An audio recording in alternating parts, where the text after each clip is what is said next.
કહેવાય છે કે દેવાવાળો 1000 હાથવાળો છે, પરંતુ આજે સાબિત એ પણ થઈ ગયું છે કે તે જ 1000 હાથવાળો છીનવવાવાળો પણ છે। આજે એવા દ્રશ્યો બતાવીશું કે જેને જોઈને તમારી આંખોમાંથી આંસુ સરી પડશે, કારણ કે કમોસમીના વારે ખેડૂતના અંગ અંગમાં અગન જ્વાળા પ્રગટાવી દીધી છે। પાક બરબાદ થયા પછી ખેડૂતે હવે મગફળીના પાથરાઓ ખેતરમાં જ ઢગલા કરીને સળગાવી દીધા છે। કેવા છે તે આંખો સામે મહેનતનું ફળ રાખ થતા દ્રશ્યો જોઈ લો। પહેલા કમોસમીએ કર્યા બરબાદ,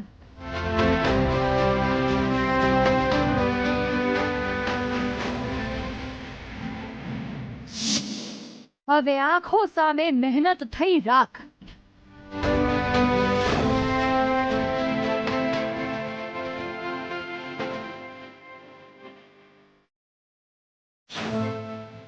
હે 1000 હાથવાળા કુદરત, આ કેવી પરીક્ષા કરી તે અમારી।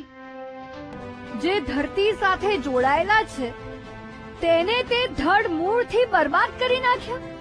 શું તને અમારી મહેનત ન દેખાય? તને અમારી કાળી મજૂરી ન દેખાય? વરસાદમાં પલળી પાક પકવ્યો, જીવ જંતુની ચિંતા કર્યા વગર ખેતરમાં પડ્યા રહ્યા, પરંતુ આજે તે અમને નહીં, અમારા પરિવારને રસ્તે લાવીને મૂકી દીધો। આજે દરેક ખેડૂતની આ વેદના છે। આ દ્રશ્યો જુઓ, જે પાકને પકવવા 4 મહિના મહેનત કરી તે જ પાકની ખેડૂતે દિવાળી કરી દીધી।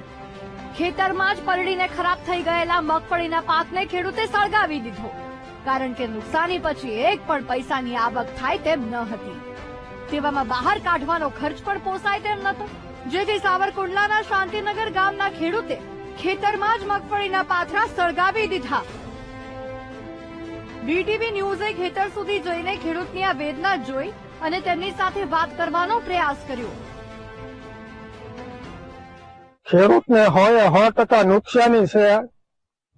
આમાં કોઈ પણ વસ્તુ કામમાં આવે એમ નથી, માલ ઢોરને ખવડાવવામાં, અને આ પડું ખાલી કરવા માટે હળગાવ્યા સિવાય કોઈ સૂચક્યો નથી। નવું વાવેતર તો કરવું પડશે, ખેડૂતને પીડા માથે પાટું છે।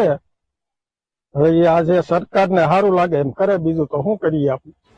આ સ્થિતિ માત્ર એક ખેડૂતની નથી, તમામ ખેડૂતોની છે। 100% પાક ફેલ થયા પછી ખેડૂતો પાસે અન્ય કોઈ રસ્તો નથી બચ્યો।